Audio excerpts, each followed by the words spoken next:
Good evening, good evening, and good evening. Thank you and welcome to another episode of my ongoing climate fantasy series, which is called Helkey. I'll be reading a chapter from the first Helkey book, Into Infernia. And the chapter is Helkey 28, Curse Rider in a Kaiju Storm. But before we get into our reading tonight, I want to make a general statement. This statement is that as a writer, as an artist, as a person who does his best to show love to all people, as a veteran, as someone who served in the U.S. Armed Forces because of my deep conviction to defend democracy first and real freedom, freedom to vote, freedom to love, freedom to express. This is what drew me to serve in the U.S. Armed Forces, to defend good governance that works for people, not for the mighty, not for dictators. So I want to say that as a person, I stand with Ukraine right now, that in their moments of existential crisis, my heart goes out to them, my words. I want them to serve them in their need, and I want everyone to do everything they can to help this nation that is attempting to repel a brutal oppressor who is using the might of one of the most powerful militaries in the world to destroy homes, to destroy lives, and all in the service of conquest for the vile hubris of one man who has also stolen from the Russian people the power that he presently wields in such a brutal fashion. So, for this stream and for this recording, I would just like to offer the first segment to the people of Ukraine and to all who stand with Ukraine against the brutality that is occurring there. So as we go on to this reading, I would just like to add a few words and thoughts about my inspiration for writing Helkey. Now, Helkey is a modern fantasy story that is inspired by real-world events. It is a story of a war for the very soul of our Earth. And in this war, in this existential battle, as a fantasy story, themes of climate, and in particular, how we presently get our energy, are loud and clear. The inspirations for Helkey come from the notion that I believe is accurate, that fossil fuels are fuels from hell, and that clean energy are, in the form of wind, solar, and water energy are fuels from heaven. They are literal fuels from heaven. and the electric vehicles that allow us to harness that in a clean way for our transportation. This draws inspiration from the first observation that coal mills were dark satanic mills, and I believe that this inspiration is borne out in fact,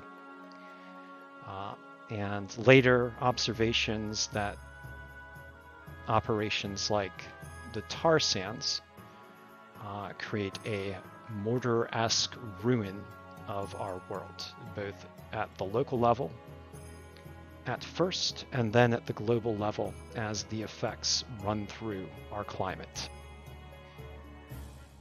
Now, in the context of the more recent crisis in Ukraine, we cannot ignore that the Russian war machine that now serves Putin is funded by the Russian economy, which runs 40 to 50%, which generates 40 to 50% of its revenue from the sale of fossil fuels.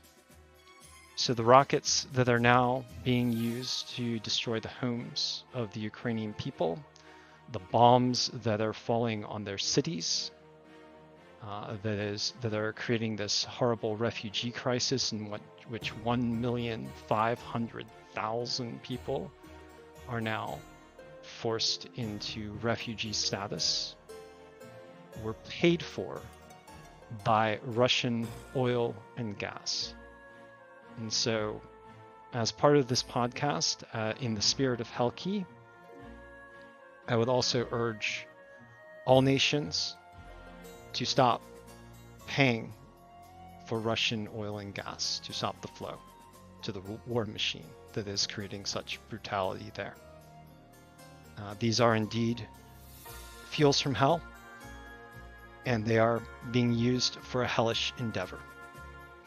Now, in my story, one of the main characters, Ivan Volkov, is a chosen of Asmodeus, and he is well, for lack of a better word, an oil oligarch. And this is in vivid portrayal throughout the tale. Now, the angels in the story, Beatrice and Sadie, are attempting to save him from the brutal spiritual transformation, the possession by Asmodeus, that is taking place as part of this story. And they are attempting to bring him to heaven despite all of his sin and rebellion against doing the good thing. And in addition, his daughter, Glenda Goodfuture, who is a climate activist, is also trying to intervene on his behalf, even as he is being transformed steadily into a monster.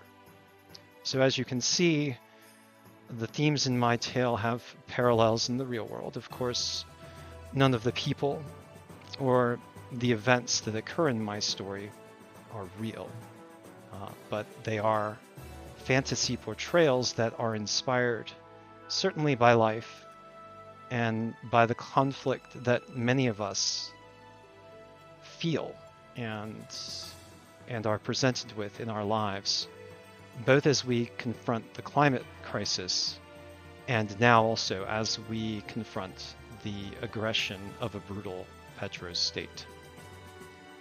Now, the main character, Myra, she agrees before the story begins to go on this mission into hell itself, to fight the devils, even as they are attempting to corrupt the people of Earth, to render Earth into a hell-like state. Now, hell itself is a world that has suffered environmental catastrophe. The devils, through their greed, have ruined their world, and now their world is practically unlivable. And the only way that the devils can survive is by preying upon other worlds. and conquering not just other worlds, but the souls of the creatures that live there, and imprisoning and enslaving these souls in horrible devices called warbs that ground down the souls of these poor captives to power the terrible diabolical magics that the devils use in Helkey. And so Myra agrees to go directly to Hell to steal. I've been saying steal a secret from the devil, but what she is, and this is a little bit of a spoiler. I'm not going to tell you the exact method by which Myra and her parents, Mori and Beatrice, are trying to do this, but she is, and if you've read along, you've probably figured this out a little bit, but she has been specially enabled to undercut the power source of the devils through their horrific soul trade, and the methods by which she is able to accomplish this, I'm not going to reveal. It is a crazy endeavor, her venturing into Hell to do this thing. So crazy, in fact, that she drinks a potion at the beginning of the story to erase her memory of the entire plan, so that if she is captured, or if these devil psychics called dark psychics actually plumb her thoughts, which is one of the things that devils can do, that the plan that they've concocted, Mori, Beatrice, and Myra together, is not revealed to the devils or to Asmodeus. So I just thought that I would share with you some of my inspirations for Helkey, some of the aspects of the tale that are inspired by real life, because I am deeply passionate, both for the life of this world and for the life of its democracies. And this is the reason why I write. This is the reason why I've written throughout my life. So thank you for listening to me and allowing me to share, but I do encourage you, please, do everything you can to support the Ukrainian people in their moment of need, in their moment of determination, destiny, in determining whether or not they exist. So that ends my opening statement.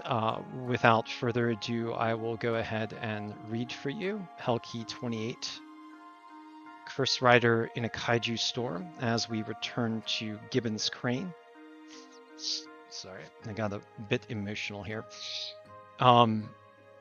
As we return to Gibbons Crane, and the devil, the Curse Rider, Gibbons Crane, as he attempts to escape from the trap that Sadie, the angel, made for him in the mobile holy ground that is the Solar Train in Denmark. Gibbons Crane howls with diabolical fury. White-hot sparks rain over his body. His human form, a gift of Asmodeus's court, is tatters, his devil flesh now naked for all to see. Not that any regular human wretches are nearby. The angel mage, Beatrice, guided them away to safety before she and her companions trapped him here.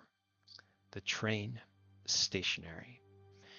Angelic magic locking him in, pummeling him with curses, his prey more distant with each passing minute. You can see her still. Beatrice Luchael arrayed in glorious light, rapier held before her like a dare, her delicious wisp fluttering, delicate as butterfly wings. How could he not rush her, claim her wisp for his own? A crown jewel among all his enslaved prizes. It was a trap, so obvious, so irresistible he, the great hunter, render of mages' souls, Asmodeus's own hand on earth, played for a mere pawn. Now held in a cunning bottle. Gibbons takes a breath. The air around him is superheated by his wrath, by the destruction raining down on his devil's form. Chairs burn, plastic and metal melts, windows crack. His eyes flick up and down the cursed caboose. The solar train itself is an insult, an impossible fantasy, yet here it exists. No blood of earth sacrifice to Asmodeus fuels it. His nightmare cannot possess it. Not enough delicious harm for his demon steed to latch onto, to take control. They chose this sacred ground to counter him, to mount their own attacks. It worked. He tips his hat, still whole on his head between his devil's horns, to the mages who concocted this trap. Worthy prey. He should have sensed this was holy ground, this quarry. Beatrice, Mori, Ivan the wolf were all too distracting, the prizes too great, their abilities surprising. It's been a little while, he drawls to himself, reflecting on the last time prey put up such a fight. More than a century. His cursed rides are mostly straightforward affairs, his diabolical might reaping souls like so many sheaves of wheat in a thresher. Now I'm checked. He says the word with amusement and rage combined. He does not lightly suffer delay. Defeat is unacceptable. Yet he must admit his setback. This holy train will never serve his nightmare. The fate of its passengers, a distraction. There's no victory to be had here. His prey, long gone. But there may be a way to escape, to return to his hunt. Gibbons tilts his devil's eyes toward melting plastic dribbling down onto the floor like so much slime. He reaches a clawed hand down, scoops some up, holds it out.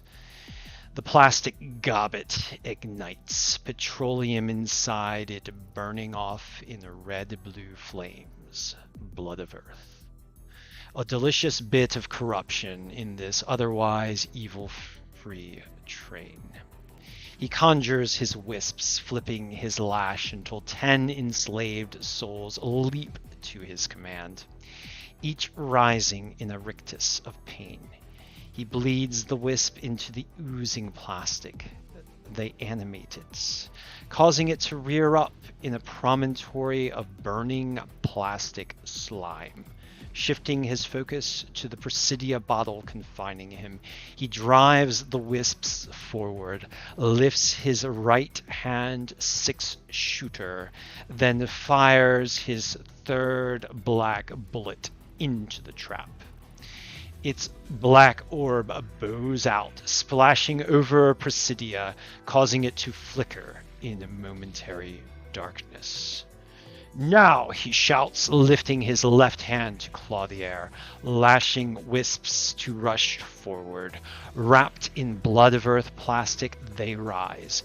Confronting disrupted Presidia, they flow through its barrier.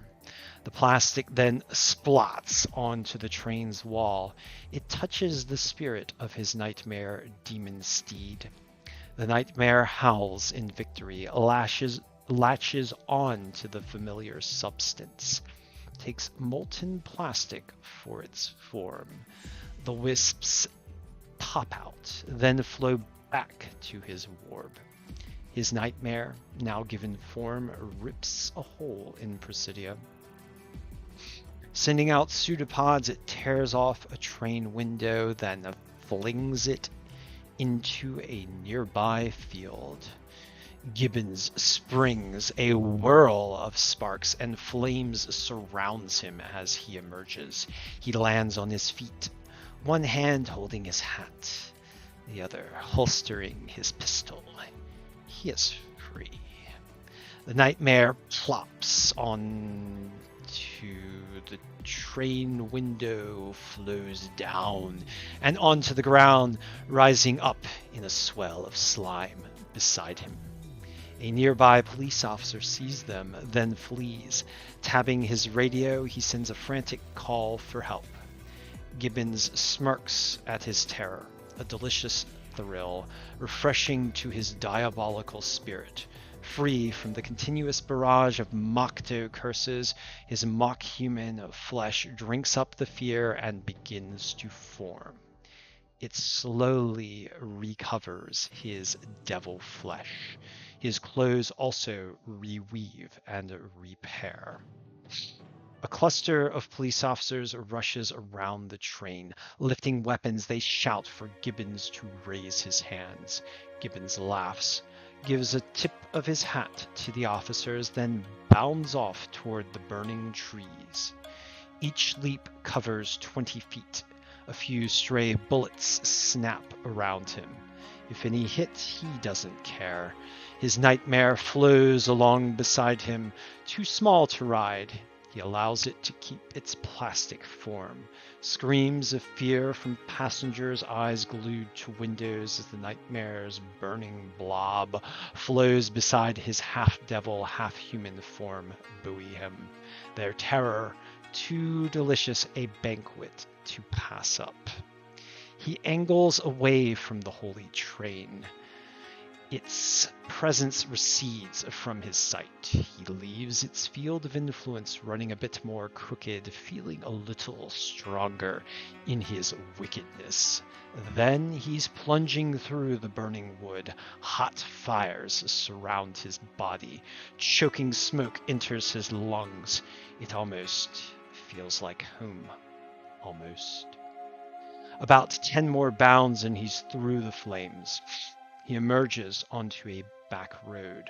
Cutting past the fires, he finds one of his thralls, a berserker who laughs maniacally as he hurls another Molotov cocktail into the inferno. Seeing Gibbons, he grins, gives a Nazi salute. Mein Führer, he says in relish. Gibbons grins back, tips his cowboy hat.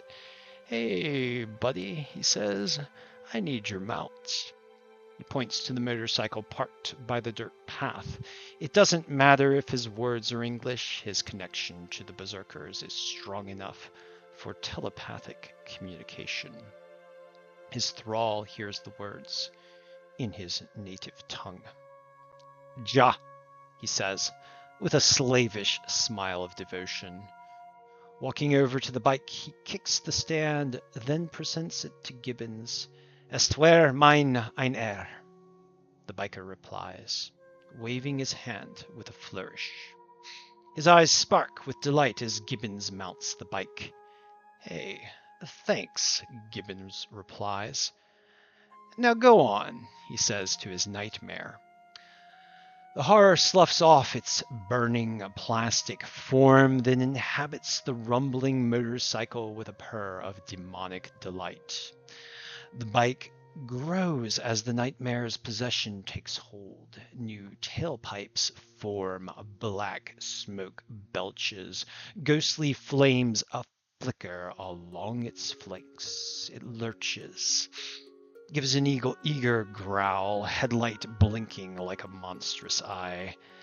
Heil dir im Segerkratz, the berserker shouts as Gibbons drives off in a shower of dirt and smoke, flames belching from massive tailpipes.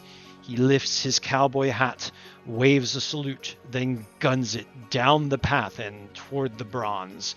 A stiff wind meets him, a scent of storm in the air among the forest fire smoke. The sky grumbles its malcontent. Evening shadows lengthen as a dark bank of cloud runs up overhead, a wall of titanic columns pushing up and up, spreading wide at the top. Their bases appear to grip the horizon with trailing talons. Gibbons grins. It's his kind of weather, pumped up by the hot breath of foul fuels as they rise from millions upon millions of infernal engines ranging the earth. Each a supplicant to Asmodeus's dark power, they feed a great miasma of hell's heat rising earth's winds. This storm gobbled the heat greedily, growing from a gentle shower into the great monster above him. Gibbons lets go of the handlebars, allows his nightmare to drive, and embraces the storm's hellish winds. What a wonderful servant of destruction, no devil stifling solar train, but a hellish storm gorging on fiendish fire. This is something he can work with. Thunder rumbles from across the North Sea. His quarry moves amongst its towering waves, destination uncertain. He senses them like a hunger in motion, no sight, just attention pulling away from him, drawing him taut.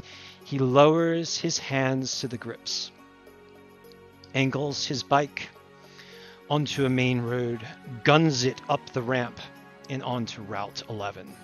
Turning north, he buzzes an angry motorist, smiling maniacally at the flipped bird, then ignites the throttle. Raucous acceleration blasts him up to 120 miles per hour. At this rate, he's just 6 minutes away from his destination, the oil vessel Trolled and its helicopter pad in Esbjerg's port. The Vulcan Lundra Corporation tends to its massive North Sea oil platform, Trekepa, with this vessel.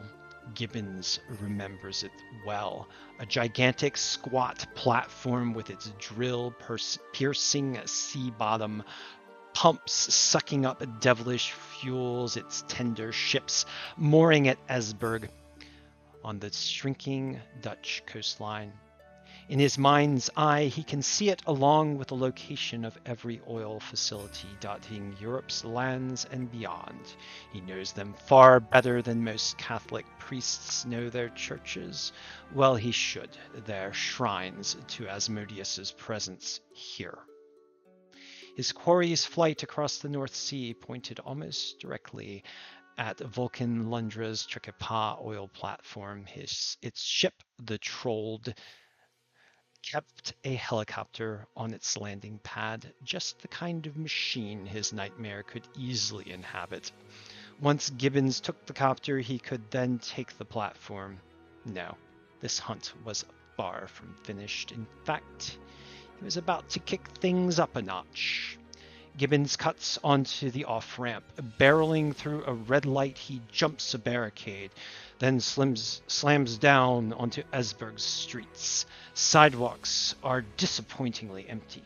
He rides in along a walkway, hoping to run over a stray pedestrian. Everyone's inside, huddling against the storm's raging approach. Rain begins to fall. To Gibbons, it tastes good, just like wet cigarette butts. Turning down a side street, he emerges onto an industrial center. At the road's end is a chain link fence, its padlocked shut. He ignores the barrier. His nightmare blasts through the fence like a foot race winner crossing the tape. Metals shriek. A twisted wreckage is left behind. Gibbons turns, tires squealing, a fire blasting through tailpipes, water flying across the parking lot. Shipping containers, cranes, and trucks blur by. In front of him, the blue-hulled Trolled bobs in the waves, its red deck rocking. A fat, white helicopter squatting on a green pad like an overfed seagull. Beside the ship is a large pile of gravel, Gibbons races toward the gravel, shoots flames out the back of his nightmare motorcycle, then explodes into the air. Trailing black smoke, he flies 50 feet, then lands with a squeal of tires on the helicopter pad. Rain pounds down. Smoke swirls up from his nightmare. Back in the ship terminal, onlookers shout in surprise, then fear, as the smoke rises up into the shape of a skull, its eyes seeming to momentarily spark with ball lightning. Gibbons senses more than hears their cries, grins for a moment, indulging in this new feast of troubles. Then, cracking his knuckles, arching his back, he turns to the helicopter. With a snap from his whip, he channels diabolical energy out of his warb. The wisp trapped. There screams delicious pain as the warb's cruel structure grinds them down. The nightmare melts out of his motorcycle. The cycle shrinks down, looking odd and derelict, sitting on the pad.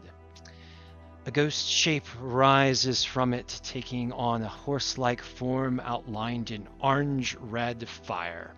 In a flash, it jumps the 10 feet to the helicopter.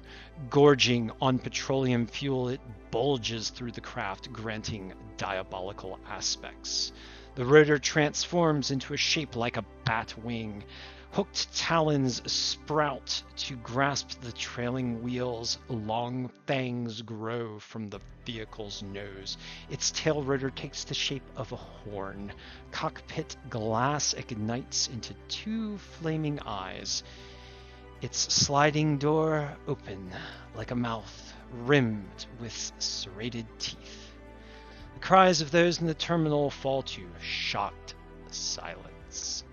Gibbons whipsaws himself through the open door, slams it shut behind him, then sits down in the cockpit, grasping the throttle, placing his feet on the pedals, tweaking the collective. He naturally connects to his mount. No flight expertise necessary. The nightmare-possessed vehicle is simply his to command.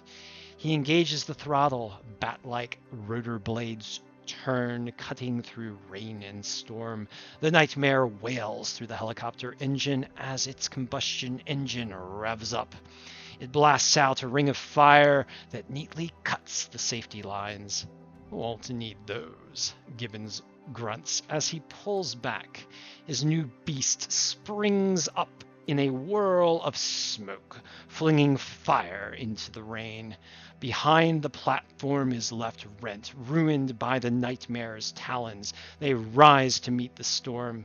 It seems to stoop to swallow them.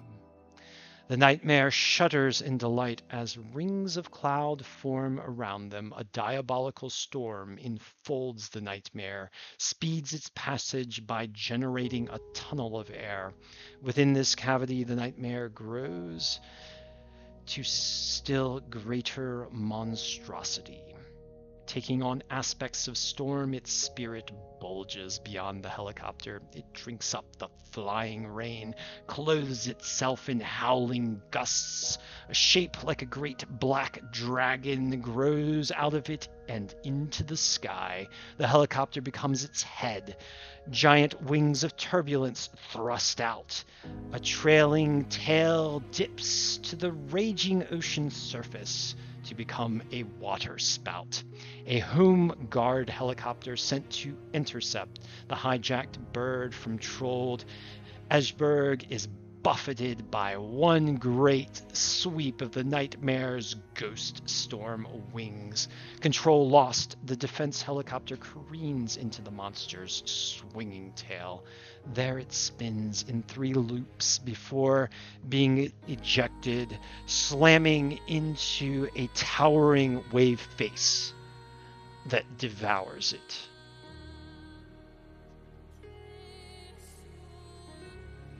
The nightmare rages through the furious storm. Joining with it, the Hellbeast becomes its most intense feature. A demon from a ruined world steadily entangling the earth. The nightmare roars over miles and miles of towering waves. It slams the sea surface with wings of howling winds. It thrashes its waterspout tail. Observers on ships and planes marvel in terror. A teen posts a clip of the nightmare dragon cloud with lightning eyes onto Instagram. The huge frontal storm striking most of Europe with hurricane force, causing hundreds of billions in damage, gains a new name that explodes onto social media: Storm Kaiju. At last, Gibbons and his nightmare emerge above the Trekepa oil platform. His monster stoops above. The platform tosses through towering seas below. The nightmare seems to take the platform in its jaws. The helicopter head droops down on a neck of storm. It, a swirl of fire, and a howl of winds. Landing. The mouth door swings open. Sirens blare as the watch triggers a security alarm. Gibbons grins, opens his arms wide to the oil workers watching him through a nearby window. Then he activates his wisp. The warp grinds its wisps. Their shrieks of pain swirl his nightmare. It leaps from the helicopter in a gout of rain and fire. Rises in an arc in the storm's mouth of darkness above the platform, then plunges down into the massive structure with a spectral cry. One of the oil workers, hearing its banshee howl, is reminded of the Nazgul cries from Tolkien's Lord of the Rings. Then the great platform groans as it begins to take on monstrous aspects beyond any of the oil workers' worst imaginings.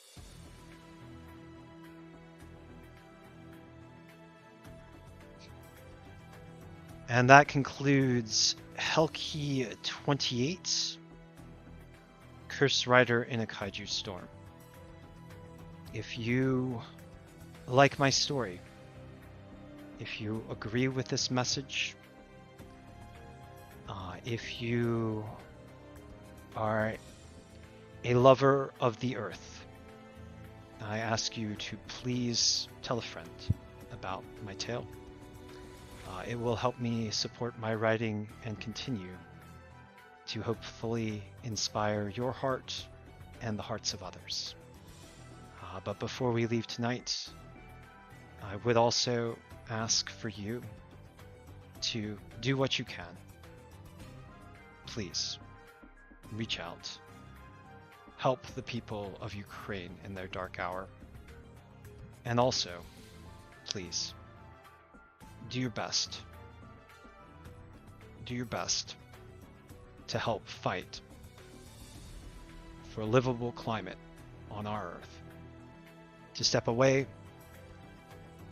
from the terrible damage that is being done, both by the burning of fossil fuels and by their sale. Thank you all. I love you all. Stay safe, especially those of you who may be hearing this from Ukraine. Take care. My heart goes out to you.